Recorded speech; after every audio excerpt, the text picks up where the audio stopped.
The contract was 112 years old, and Eleanor Ashford had found her name in it. She stood very still at the reading table in the Blackwood Estate Library, her left hand pressed flat against the vellum, as though pressure alone might rearrange the letters. It did not. The name remained, Eleanor, written in the original iron gall ink that had darkened to brown with age, surrounded by language she had spent the last 4 hours translating, from the formal legal Latin of 1761. Her breath came and went in careful measure. The fire in the grate was low. Outside she could hear the distant movement of the household settling into evening, the drawing room filling, the chandeliers lit, the first notes of the pianoforte that someone else would play tonight, while Eleanor Ashford stood in a library reading a contract that appeared to have known she was coming. She picked up her pen and continued. That was the thing about Eleanor Ashford. She picked up her pen and continued. The Blackwood Midsummer Assembly was the principal social event of the Northern County season, and it had arrived this year in its usual condition of magnificent excess.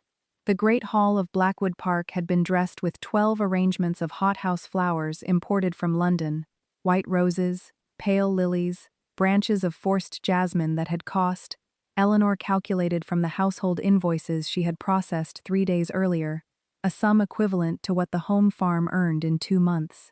The chandeliers held 400 candles apiece. The gowns that moved beneath them were white and pale gold, and the particular shade of blue that was fashionable that summer of 1818. Every woman who had arrived by carriage had arrived with intent.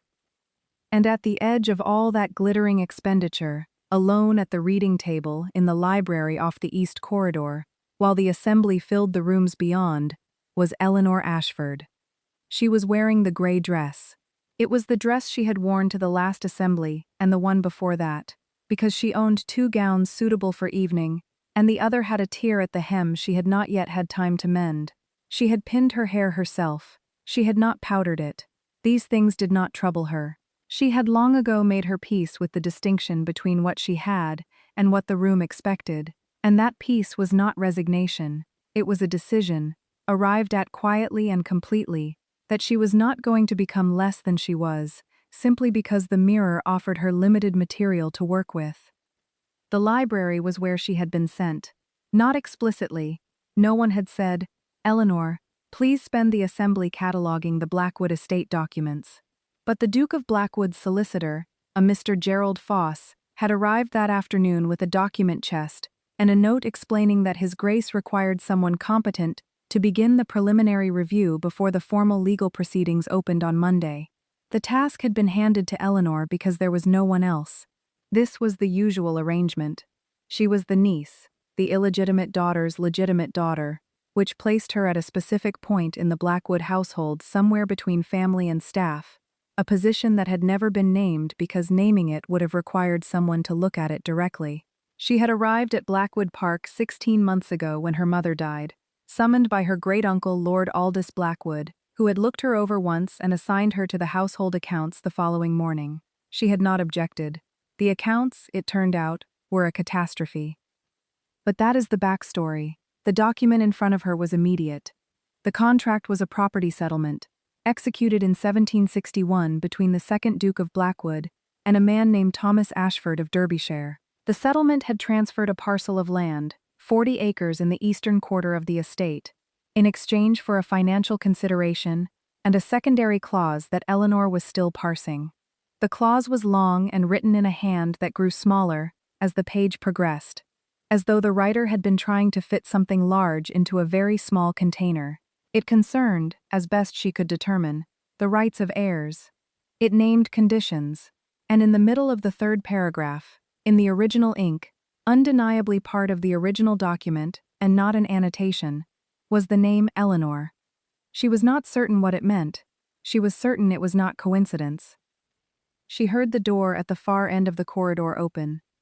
The footsteps that followed were not a servant's footsteps.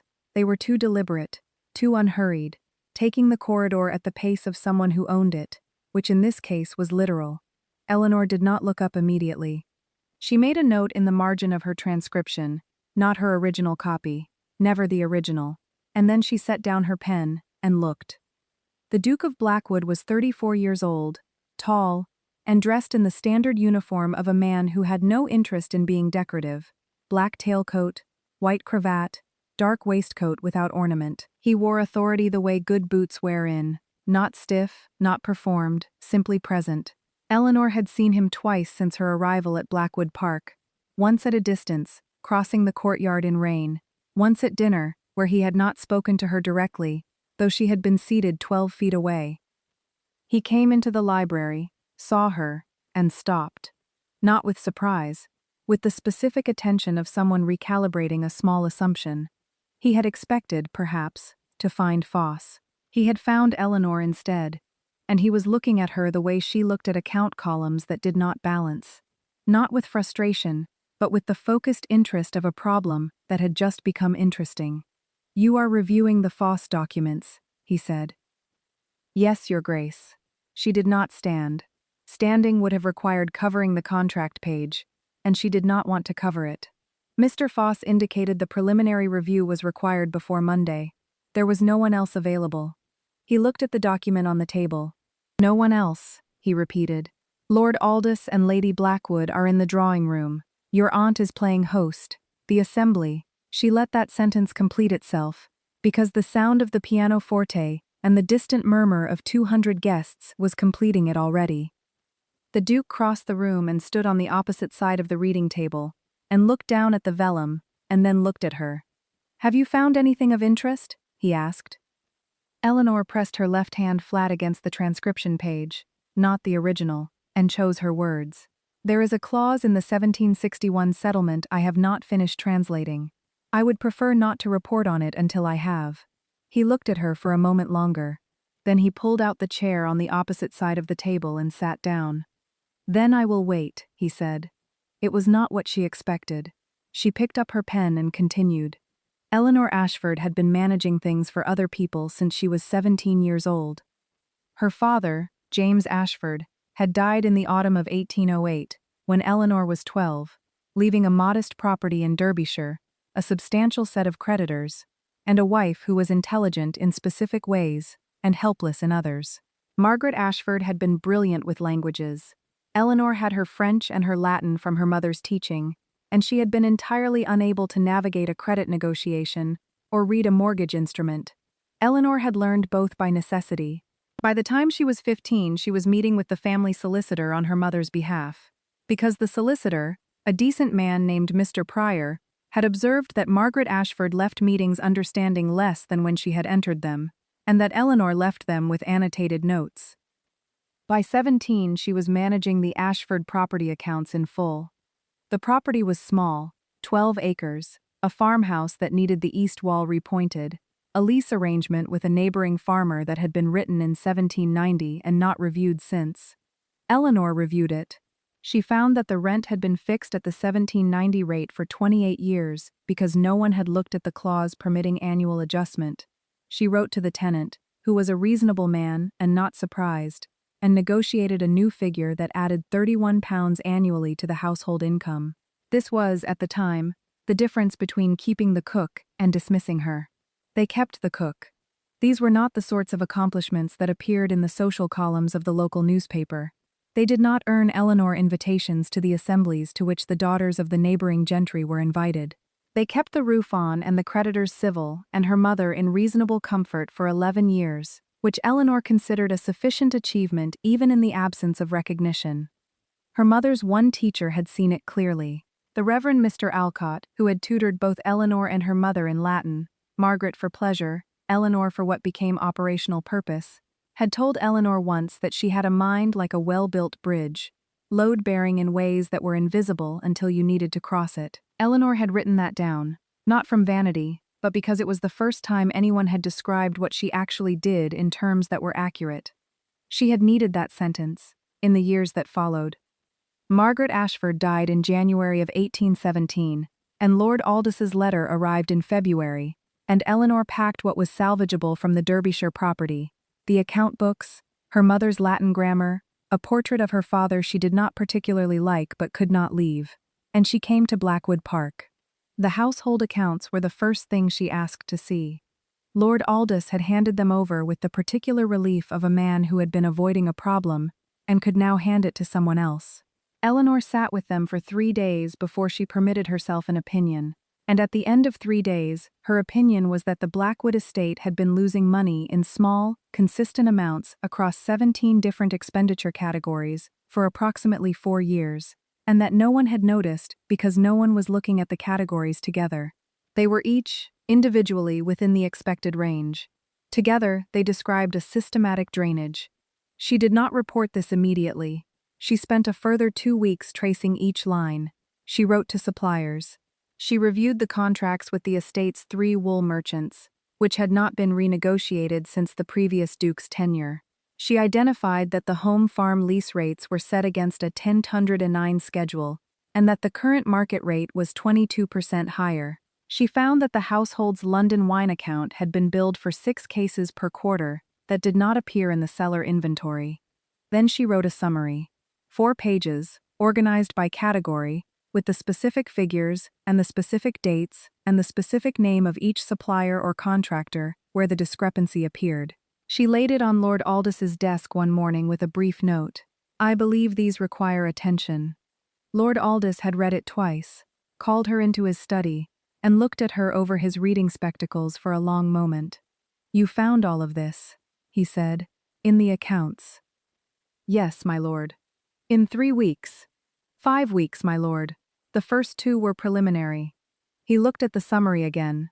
"The wine account alone is £412 over 3 years. I have the invoices." Lord Aldous had done 2 things after that. He had quietly dismissed the wine merchant and arranged a new contract, and he had never mentioned the summary to anyone, or acknowledged it again, or suggested that Eleanor's work was worthy of any formal recognition. She was a niece of uncertain status and negligible social position, which meant her labor was available, but her authorship of it was invisible.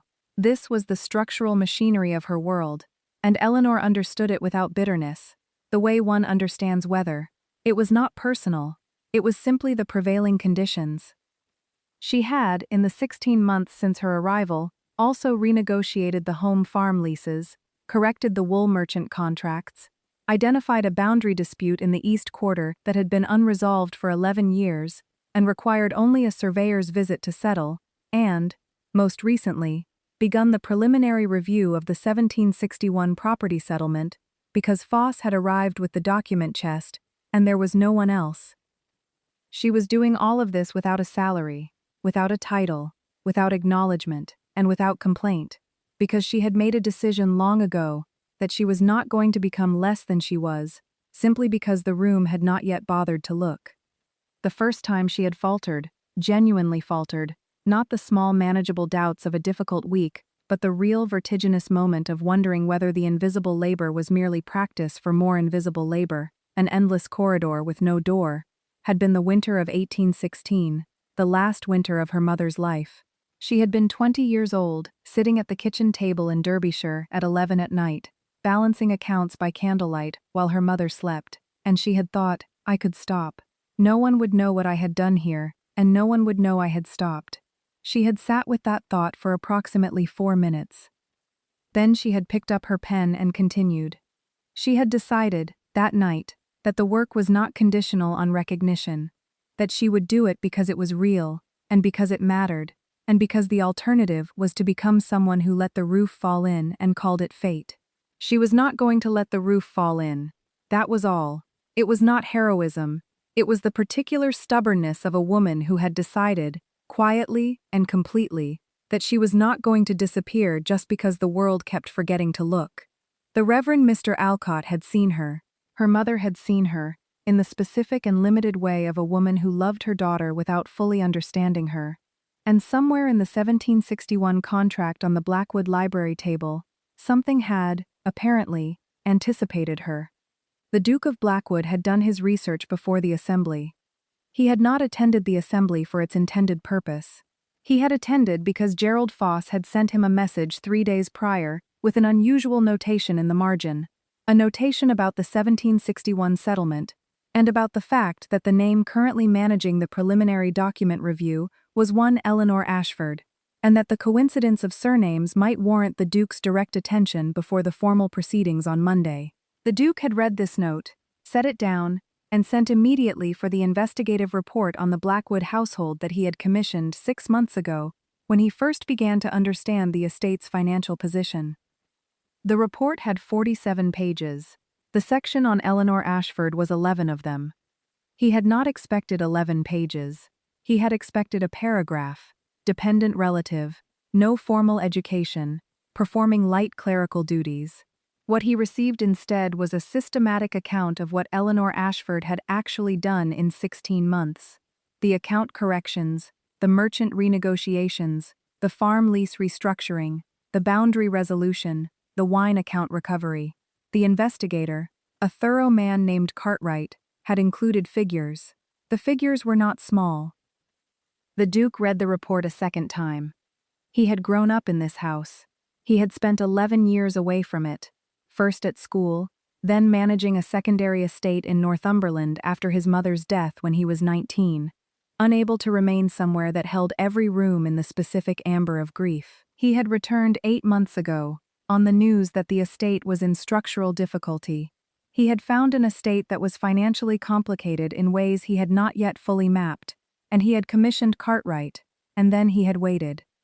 What the report told him was that Eleanor Ashford had been fixing things for 16 months, silently, without credit, and that the estate's current functional stability, relative to what it had been, was substantially her work, not his. He sat in his study in the Northumberland manner of the evening before the assembly and held this information. His mother had played the pianoforte in the library, not the drawing-room instrument, the library's smaller, older instrument, a Broadwood square that had not been tuned since her death. He had heard, 3 nights ago, someone playing it. The playing had stopped the moment he opened the library door, and when he entered the room there was no one there. He had checked. He had then stood in the corridor outside the library door for 20 minutes, on a curiosity he could not name, and heard nothing further, and gone to bed. The following night he had stood in the corridor again, this time for longer. On the 3rd night he had heard the Broadwood begin again, and he had stood very still, and listened until the player finished what appeared to be a sonata, and then sat in silence for a moment, and then, quietly and without announcement, departed through the opposite door. He had asked the housekeeper the following morning who had been playing in the library. The housekeeper, Mrs. Dent, a woman of considerable discretion, had paused before answering, and then told him it was Miss Ashford, who appeared to go there in the evenings when the library was otherwise unoccupied. That was the moment the Duke decided to attend the assembly. He sat across from Eleanor Ashford in the library, while the assembly continued without either of them, and he did not tell her any of this. He watched her translate. She worked with the specific economy of someone who had long ago made peace with the requirements of precision. No wasted motion, no second-guessing visible on the surface. A stillness that was not passivity, but concentration. After 20 minutes, she said, without looking up, "The clause concerns a conditional inheritance." He waited. "The second Duke," she said, "entered into a settlement with a Thomas Ashford. The 40 acres are the primary consideration, but there is a secondary clause. I believe it was intended to operate as an entailment of a different kind. It states that in the event the Ashford line should return to Blackwood in the capacity of—" She paused, and returned to the Latin, and then continued, "In service to the estate, and to its preservation, the original consideration shall be reviewed, and a right of claim shall vest, pending the review of the sitting Duke." She looked up. "I believe Thomas Ashford was a relation of mine. The dates correspond." The Duke looked at her. "If that interpretation is correct," she said carefully, "then my 16 months of work on the Blackwood accounts constitutes, under the language of this clause, the service described. Which would mean there is a legal question about the nature of my position here that Lord Aldous has not—" She stopped herself. "That Lord Aldous has not informed you of," the Duke finished.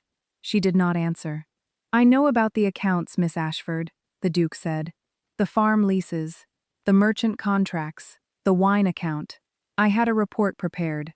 She was very still. "You had me investigated.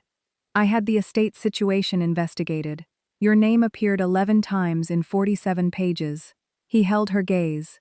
"The figures you recovered over 16 months amount to more than £600 annually in corrected margin. That is not a clerical contribution. Eleanor pressed one hand briefly against the edge of the reading table. She did not look away. "I see," she said. "I do not believe you do, quite yet," he said, "but I intend to correct that." He did not explain what he meant.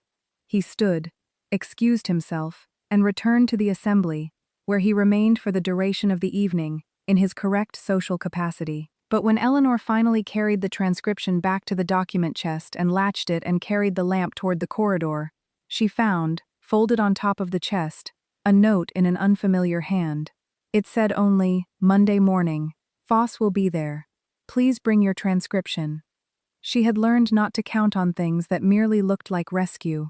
She folded the note and put it in her pocket, and carried the lamp to her room, and did not sleep particularly well, and in the morning she checked her transcription twice, and corrected one error in the third paragraph, and was ready before anyone had thought to ask. The weeks that followed the midsummer assembly arranged themselves, outwardly, into the ordinary rhythms of Blackwood Park. The Monday meeting with Foss had lasted 4 hours, during which Eleanor presented her transcription, her analysis of the conditional clause, and the genealogical connection she had traced. 2 generations, a secondary line, entirely documented through the estate's own parish records, which she had located in the muniments room on Saturday morning, and reviewed before anyone else was awake. Foss had read everything twice and said very little. The Duke had said very little also, but when the meeting concluded, Foss had been instructed, Eleanor had heard this through the study door, which was not fully closed, to open a second inquiry into the nature of Miss Ashford's current position at the estate, with particular reference to the service clause of the 1761 document. This was not resolution, it was the beginning of a process that would take months, and Eleanor understood months. She returned to her work. Blackwood Park in high summer was an estate of considerable beauty and considerable complexity. The parkland rolled south toward a ha-ha and a long meadow that was let to a sheep farmer named Caldecott, whose lease Eleanor had identified as the most urgently renegotiable of the outstanding contracts. The house itself was Georgian, solid, with 2 wings that had been added in different decades by different dukes, with different aesthetic convictions, which meant the north wing ran slightly cold, and the library in the east wing ran slightly warm, and the household accounts had, for 20 years, attempted to heat both at inappropriate cost. Eleanor had recommended a simple redirection of the flue arrangement in the north wing. The housekeeper, Mrs. Dent, had confirmed that the old Earl's steward had proposed the same change in 1803 and been ignored. "It will be different now," Mrs. Dent said, with the quiet certainty of a woman who had watched the estate's management for 30 years and recognized when the wind was shifting. She was a compact, precise woman, gray-haired and brisk, who had initially received Eleanor with the measured courtesy of a professional who had seen many temporary arrangements come and go. By the 3rd week she had begun, without announcement, to set a pot of tea on the library table at the time Eleanor's evening work session usually began. It was not warm, it was practical, and Eleanor understood it as such, and was more grateful for it than she would have said. The peer friend arrived in the form of a letter. Miss Charlotte Pearson was the daughter of a Northumberland landowner and a former acquaintance of the Duke's, who had spent the past 3 years in London running, apparently, entirely on curiosity and indignation. She arrived at Blackwood Park in mid-July, at the Duke's invitation. Eleanor learned from Mrs. Dent that the visit had been arranged specifically, and she walked into the library on her first morning, found Eleanor at the reading table, sat down across from her without introduction, and said, "You're the one who found the clause. Blackwood's solicitor mentioned it to my father. Tell me everything." Eleanor looked at her. Charlotte Pearson had direct eyes, and an expression that suggested she had very little patience for social performances, and a great deal of patience for actual things. "I don't know you," Eleanor said. "No. My name is Charlotte Pearson, and I am the only person in this house besides you who has read a contract for pleasure. Tell me everything." Eleanor told her the necessary parts. Charlotte listened without interrupting, which was the correct behavior, and when Eleanor finished, Charlotte said, "And Lord Aldous knew about the conditional clause the entire time." "I cannot prove that." "You don't need to prove it. You need to prove the service condition was met, which your 16 months of documented work does perfectly well." She looked at the document chest. "Have you counted the individual instances?" Eleanor had in fact counted them. 29 documented actions that fall within the clause's language, by my analysis. I have Foss's copy of the settlement and my transcription. I've marked each applicable instance with reference to the original clause language and the supporting documentation. Charlotte looked at her with the particular expression of someone encountering something they had not expected to find. 29, she said. Of a possible 37 categories described in the original language, I can argue for 31, but the evidence for the final 2 is circumstantial. Charlotte said, after a moment. Blackwood made the right decision to bring you here. Or rather, he made the decision slightly late, considering someone should have told you about the clause 16 months ago, but he is at least making it now. Eleanor picked up her pen.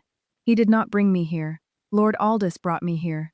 Lord Aldous brought you here as unpaid invisible labor, Charlotte said crisply. Blackwood is the one who is doing something about it.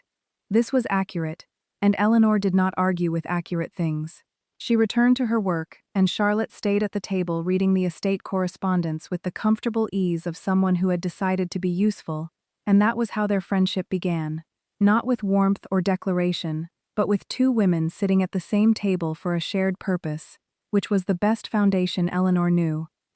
The elder mentor arrived more quietly.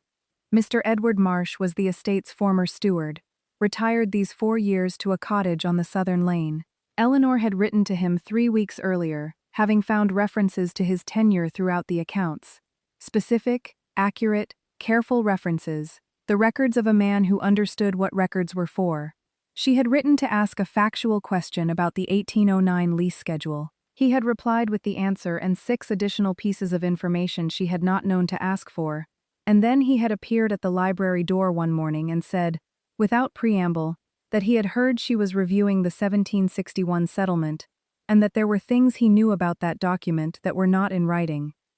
He had known, he told her, about the conditional clause for 30 years. He had told the previous Lord Aldous. The previous Lord Aldous had been equally unconcerned. The clause was, in his view, a legal curiosity from a previous generation, not a mechanism with operational meaning. It has operational meaning, Eleanor said. Yes, said Mr. Marsh. I am aware of that now. He looked at her with the steady attention of a man who had spent 40 years watching things be mismanaged, and had developed, in retirement, a reduced tolerance for it. The new Duke is not like the old lord. He asks questions. He reads what is put in front of him. He paused. I think you should know that he read your account summary. Eleanor looked up. The one you wrote for Lord Aldous in January. Aldous left it in the study. The Duke has been in the study. Mr. Marsh set his hat on the table. He read it carefully. I was there when he found it. He sat with it for 20 minutes. Eleanor thought about this. Then she said, Thank you, Mr. Marsh. Marsh, he said, the Mr. is unnecessary after 40 years in the accounts. She thought of the Reverend Mr. Alcott, who had taught her Latin and told her about bridges. She thought of the tea Mrs. Dent put on the table each evening without announcement. She thought, I have been seen by the people who were paying attention. It is the people who were supposed to be paying attention who failed to look. She picked up her pen and continued. The opposition assembled in layers, as oppositions do, and Eleanor watched it assemble with the attention of someone who had long ago learned that the shape of a problem was the first step to its solution. Lady Harriet Vane arrived at Blackwood Park in the last week of July, at Lord Aldous's express invitation, because Lord Aldous had spent 30 years assuming that the Duke of Blackwood would eventually marry into the Vane family, which was old and well-credentialed and in possession of a substantial Yorkshire estate. Lady Harriet was 26, beautiful in the specific architectural way of women who had been told since childhood that their beauty was a form of currency, and she moved through the rooms of Blackwood Park with the practiced ease of a woman taking quiet inventory of a property she expected to manage. She was not malicious, she was the system made flesh, the expected woman, the correct answer by every social calculation that the world of 1818 could perform. She noticed Eleanor in the first 20 minutes. You are the account girl, she said, at dinner, across the table, in a tone that was not contemptuous, but was precise about categories. I am Miss Ashford, Eleanor said. Aldous's niece. Yes, you've been doing the books. Lady Harriet smiled. It was a pleasant smile. I imagine it's useful to have someone who can do sums. The estate accounts can't take themselves in hand. The table heard this. The table included Lord Aldous, Lady Blackwood, Charlotte Pearson, two neighbors who had been invited to dinner, and the Duke. Eleanor said evenly. I have been managing the estate accounts, reviewing the legal documents pertaining to the property settlement, renegotiating 3 outstanding merchant contracts, restructuring the farm leases, resolving a boundary dispute that has been outstanding for 11 years, and correcting a billing irregularity that had cost the estate £412 over 36 months. But yes, some of it involves sums. Lady Harriet's smile did not waver, but it changed slightly at its edges, the way a building changes when you take a supporting piece from somewhere unexpected. The Duke said nothing, but Eleanor saw him set down his fork very precisely, and look at her, and then look at his plate, and then not look at Lady Harriet at all for the remainder of the dinner. Lord Aldous, who was the patriarchal gate, and had always been the patriarchal gate, even when Eleanor had not yet had language for the structure of the problem, raised the matter the following morning. He came to the library before breakfast, which was unusual, and sat down in the chair across from Eleanor's reading table and folded his hands. The matter of the 1761 settlement, he said. Yes, my lord. Foss has been in correspondence with the Duke. He looked at the window. The Duke is of the view that the conditional clause has legal force, and that your 16 months of work here constitutes satisfaction of its terms. That is also my view, Eleanor said, and Mr. Foss's preliminary view, based on our discussion. Lord Aldous was quiet for a moment. He was 71 years old, and he had managed the Blackwood estate for 40 years in the way that men of his generation and position managed things, by assuming that the correct order would maintain itself without requiring their direct attention. He had brought Eleanor to the estate because she was available, and because she was competent, and because those two things together made her useful. He had not looked further than that.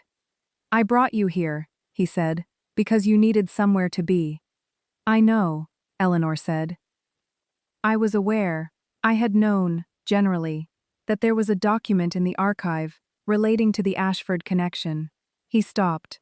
I did not think it had present relevance. Eleanor looked at him steadily. You had 16 months in which to show it to me. He did not answer immediately. He looked at his hands.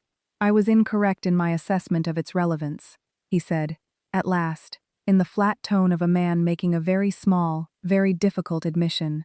I see that now. It was not an apology. It was not quite an acknowledgement. It was something in the space between them, a man who had operated by the rules of his world, beginning, slowly and without warmth, to register that one specific rule had been wrong. Eleanor did not need warmth. She needed the acknowledgement, and she had it, and she would take it. I intend to see the matter resolved correctly, she said, with your support or without it, my lord, but I would prefer it with.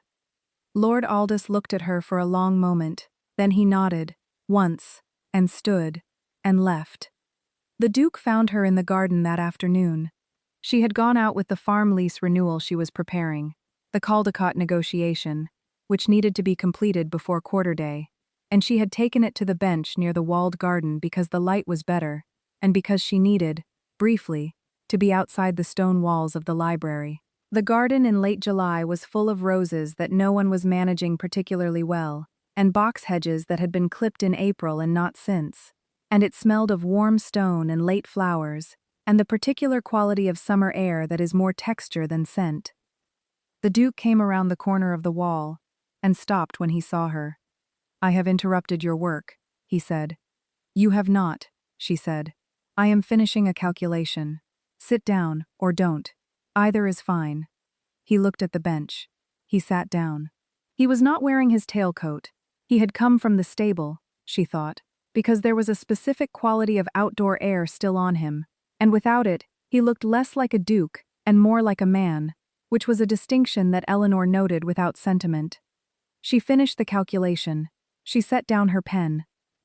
The Caldecott lease, she said. He has held 40 acres at a rate that was set in 1809. The market has moved. I am proposing a new rate that is 14% above his current figure. which is still 6% below the current market average, because Caldecott has improved the drainage on that land, at his own expense, and that improvement benefits the estate. I want him to feel the terms are fair, because he is a good tenant, and the improvements are worth more than 6%. The Duke looked at the papers in her lap. You are negotiating on behalf of a tenant farmer against the estate's maximum interest.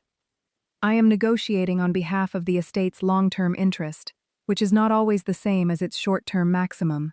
A tenant who believes the terms are fair improves the land. A tenant who feels he has been extracted from does not. She paused. Your father's steward, before Marsh, operated on maximum extraction. The land quality in the South Quarter reflects it. He was quiet. Your cravat has been crooked since this morning, she said. It has been crooked for approximately 40 minutes, since you came back from the stable. He looked at her. She leaned forward and straightened it. It required 3 seconds and a precise adjustment at the left knot. She sat back. There, she said. He said after a moment. You noticed it 40 minutes ago. I notice most things. I know. He looked at the lease papers, and then at her. Miss Ashford, there is a question I have been meaning to ask you for several weeks. She waited. When you found your name in the contract, he said, what did you feel? It was not the question she expected. She thought about it honestly, which was the only way she thought about things. I felt as though something had been waiting for me, she said. Not with any mystical meaning. I don't hold with mystical meaning. I mean structurally.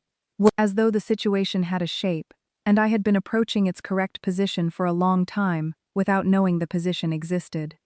He was looking at her with the particular attention she had noticed in the library on the first night.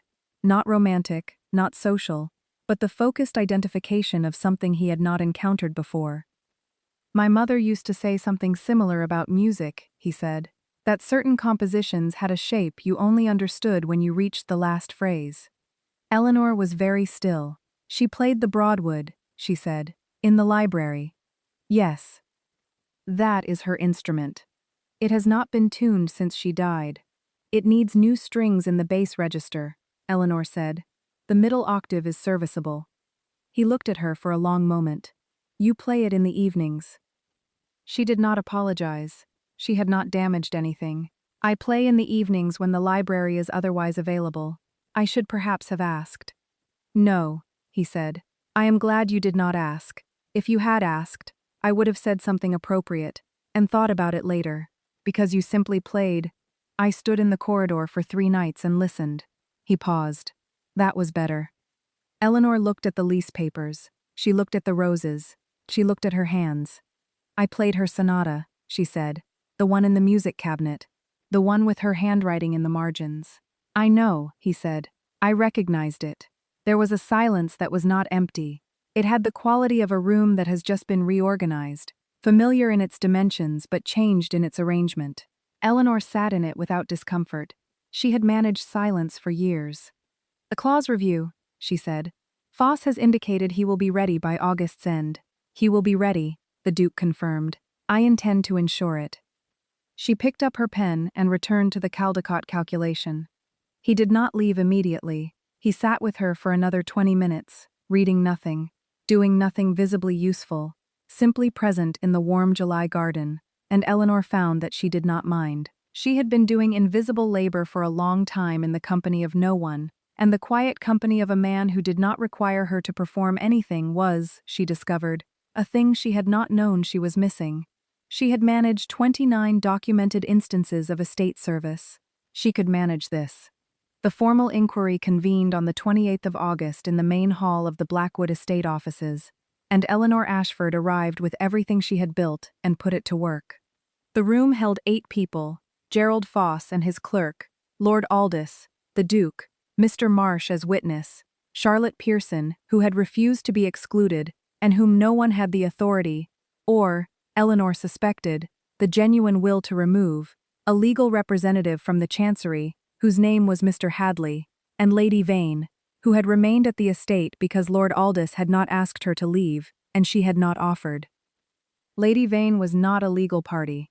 She was present in the way that the institutional opposition is always present in these proceedings. not as an individual antagonist but as the social logic of the room, the embodied expectation of how these things were supposed to resolve. Eleanor set the document chest on the table and opened it. "The 1761 settlement," she said, "between the 2nd Duke of Blackwood and Thomas Ashford of Derbyshire. I have prepared 3 copies of my transcription, annotated with source references."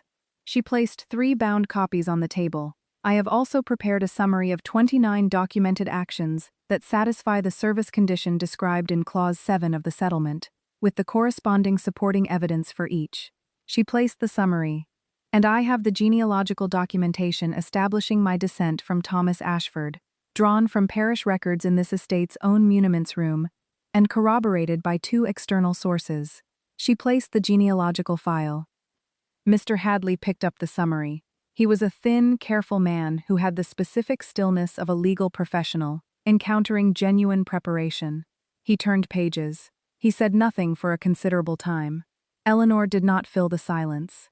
She stood at the table with her hands clasped in front of her, and waited, because she had done the work, and the work would speak or it would not. And she had not built 29 documented instances to supplement them with argument. "The service condition," Hadley said eventually, "requires, let me read the original language, service in the preservation and continuation of the estate in a material operational capacity." He looked up. "Your claim is that 16 months of account management and contract renegotiation satisfies this." 29 documented instances, Eleanor said, with supporting materials for each. She paused. "The recovered margin is £614 annually, in corrected and renegotiated figures, plus the boundary resolution, which had a one-time settlement value, that Marsh can confirm.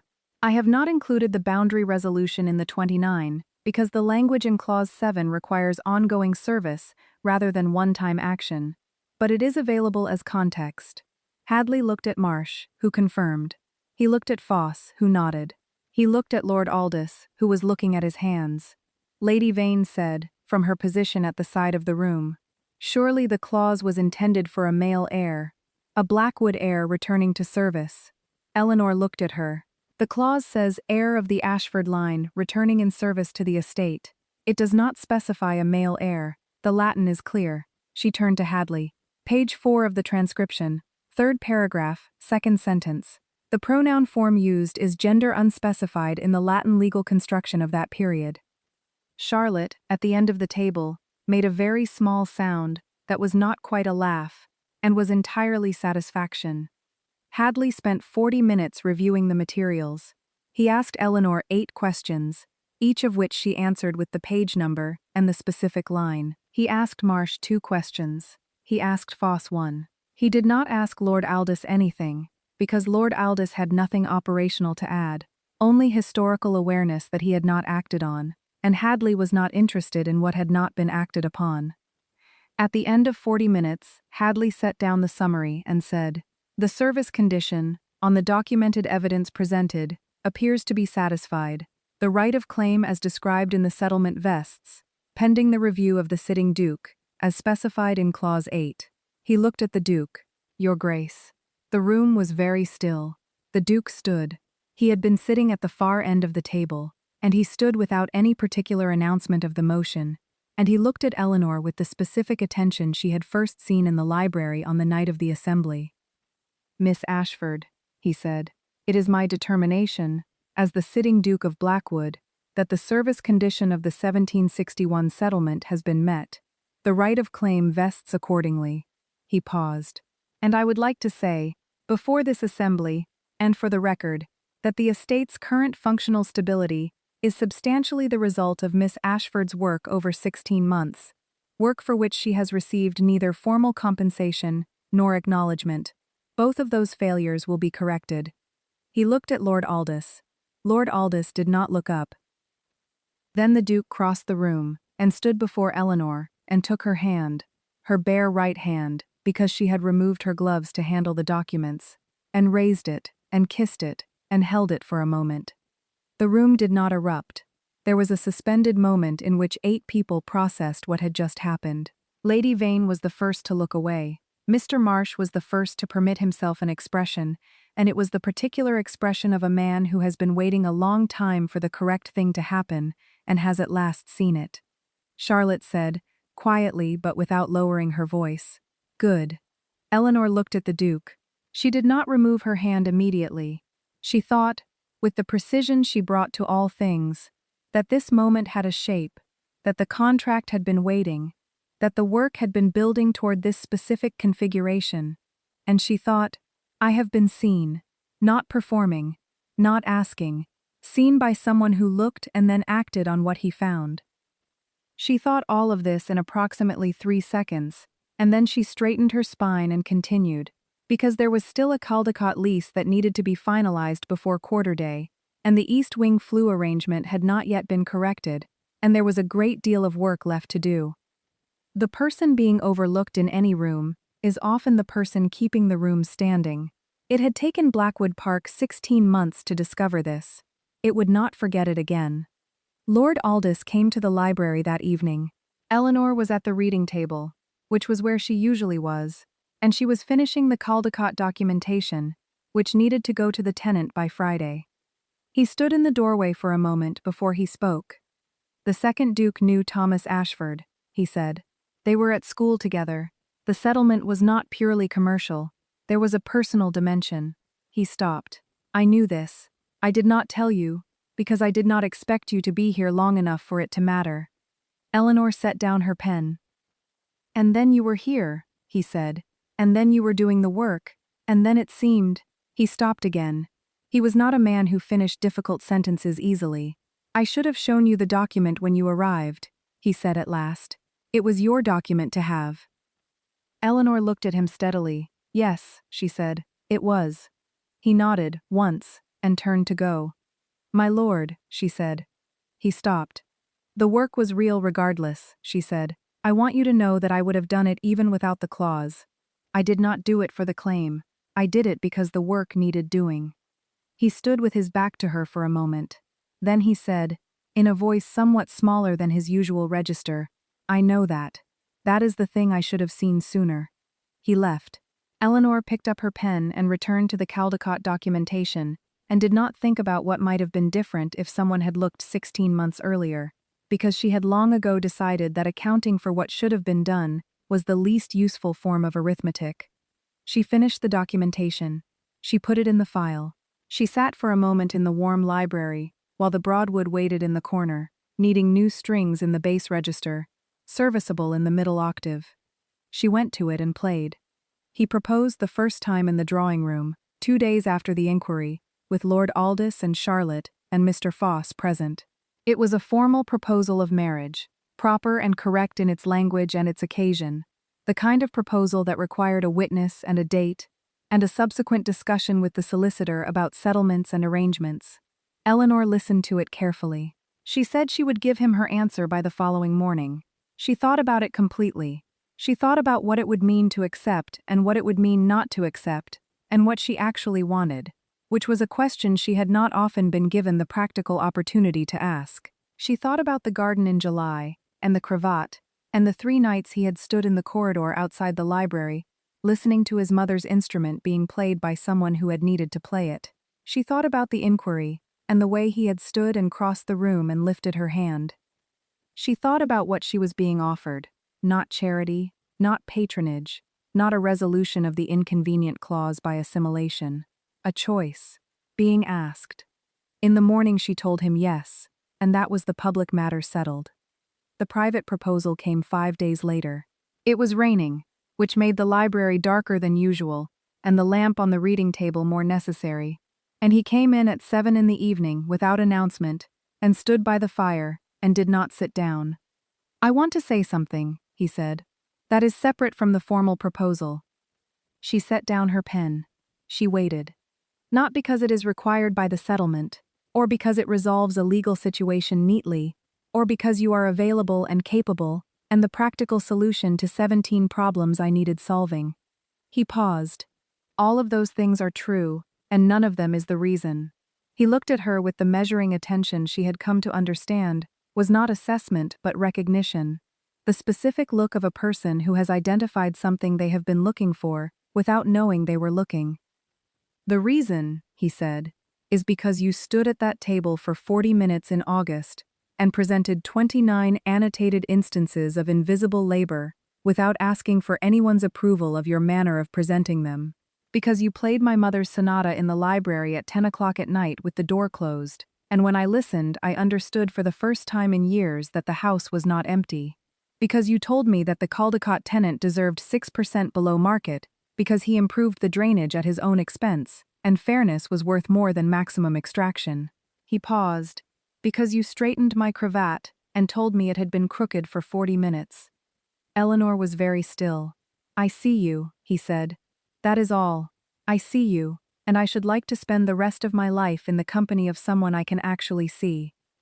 She thought about it for exactly as long as it required, which was not long, because she already knew the answer. She had known it in the garden in July, when she had sat in the company of a man who did not require her to perform anything, and she had found that she did not mind.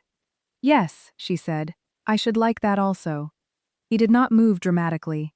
He simply held out his hand, and she took it, and they stood by the fire in the warm library while the rain came in outside, and neither of them said anything further, because nothing further was required. They were married in October, in the parish church, with Charlotte Pearson and Edward Marsh, and Mrs. Dent in attendance, and a small gathering of neighbors who were not sure what to make of the Duke of Blackwood, marrying his great-uncle's niece by uncertain relation, but who had, at this point, seen enough of Eleanor Ashford's work to understand that she was not an oddity in that house, but its organizing intelligence. Lady Vane had departed Blackwood Park in September, gracefully and without bitterness, because she was a practical woman and understood when a situation had resolved in a direction other than her own. She sent a correct and cordial letter. Eleanor wrote a correct and cordial response. That was the entirety of that. The life they built had the quality of their beginning, specific, deliberate, organized around work and around each other, in a way that did not require announcement. The Duke managed the estate with Eleanor beside him, not as his secretary, though she continued to do much of the analytical work because she was better at it than anyone else he might have employed, but as a genuine partner in the decisions. The Caldecott lease was finalized at 14% above the 1809 rate, 6% below market, and Caldecott improved the drainage in the North Field the following spring. The east wing flue was corrected before winter. The accounts became, under Eleanor's management, a model that 3 neighboring estates eventually requested access to, not the figures but the method, the organizational structure she had developed for tracking categories both individually and in aggregate. She formalized the method into a document in the spring of 1820. It ran to 31 pages. Marsh helped with the section on lease schedules. Charlotte, who had by then settled nearby and visited with extraordinary frequency, contributed a preface that was considerably more eloquent than Eleanor's own framing, and which Eleanor accepted without false modesty, because it was accurate. The document circulated, as useful things do. By 1822 it had been adopted in some form by 7 estates in the northern counties. Eleanor did not receive public credit for it in most of the cases where it was adopted, because the world of 1822 was still the world of 1818 in most respects. But she knew, Marsh knew, the Duke knew, and said so, in private, specifically, without embellishment. Their daughter was born in November of 1820. She was named Margaret, for Eleanor's mother, with the middle name Frances for the Duke's mother, whose sonata was now properly transcribed and archived in the library music cabinet alongside all her other compositions, organized by Eleanor into a proper catalogue the previous autumn. Margaret Ashford Blackwood, she would have both names, Eleanor had been clear about this, arrived in the world with dark eyes that looked, in the first weeks, at everything with an expression that her mother recognized as structural attention, and her father recognized as something he had seen before, specific and focused, and already looking for the shape of the problem. The final image of their life together was not dramatic. It was a Thursday evening in March of 1821, late, with Margaret asleep upstairs in the charge of a very capable nurse, and Eleanor at the reading table in the library, with the lamp lit and the account books open, and the fire in the grate burning well because the flue had been correctly arranged. The Duke was in the chair by the window with the estate correspondence, and he was not looking at the correspondence. He was looking at Eleanor, in the particular way he had developed over 3 years of marriage, not with longing or performance, but with the steady satisfaction of a man who has found the thing he was looking for, and knows precisely what he has. She knew he was looking. She had known for 20 minutes. She finished the column she was working on, corrected one addition error in the 3rd row, made a note in the margin, and set down her pen. "Your cravat," she said, without looking up, "is perfectly straight." "I know," he said. "I took particular care with it today." She looked up. He was watching her with the expression she had seen first in the library on the night of the assembly, the measuring attention of someone who has identified something he does not yet fully understand, except that by now he understood it completely, which only deepened the attention. "Come to bed," she said. He closed the correspondence. He stood, he crossed the room, and lifted the lamp, and held out his hand, and she took it, and they walked out of the library together, into the quiet house that she had always been keeping standing, that had at last taken the trouble to know it,